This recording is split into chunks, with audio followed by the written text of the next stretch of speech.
வணக்கம். நான் டாக்டர் ராஜ்குமார். மூளை, நரம்பியல் மற்றும் தண்டுவட அறுவை சிகிச்சை நிபுணர். கேஜி மருத்துவமனையிலேருந்து பேசுறேன்.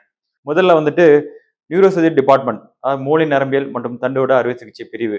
அதில் எந்த மாதிரி நோயாளிகளை நாங்கள் பார்க்குறோம் அப்படின்னா, பெரும்பாலும் விபத்துகள் ஏற்பட்டு தலைக்காயம் மற்றும் தண்டுவட காயங்கள் ஏற்பட்டு வரவங்க தான் அதிகம். இந்தியாவில் சராசரியா ஆண்டுக்கு 10 லட்சம் பேர் தலைக்காயங்கள்னால பாதிப்படைகிறாங்க. அந்த 10 லட்சம் பேர்ல 1 லட்சம் பேர் இறந்துடுறாங்க. அந்த 1 லட்சம் பேர் தலைக்காயங்களை பாதிப்படைஞ்சு இறந்துடுறாங்கன்னா, அவங்க வந்து பெரும்பாலும் முதல் 2 மணி நேரத்துக்குள்ளவே இறந்துடுறாங்க.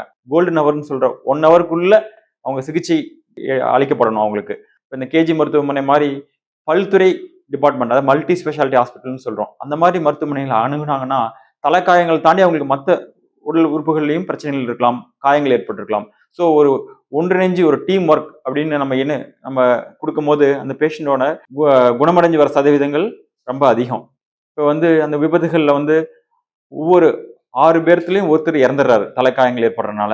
அது எப்படி நம்ம தடுக்கலாம் அப்படின்னம்னா, முதல்ல வந்து உரிய விதிமுறைகளை நம்ம பின்பற்றணும். டிராஃபிக் ரூல்ஸ்ன்னு சொல்ற விதிமுறைகளை நம்ம பின்பற்றணும்.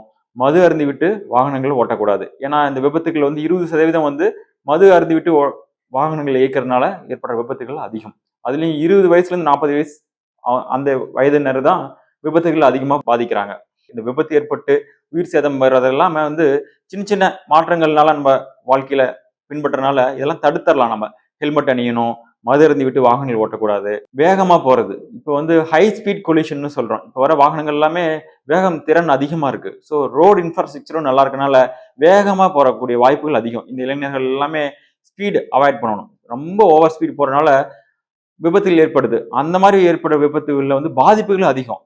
அதனால உரிய மருத்துவமனையை அவங்க வந்து முதல் 1 மணி நேரத்தில் அணுகுனாங்கன்னா இந்த விபத்துகள் ஏற்படுறதுல இருந்து வர பாதிப்புகளை நம்மளால தடுக்க முடியும், உயிர் சேதங்களை தவிர்க்க முடியும்.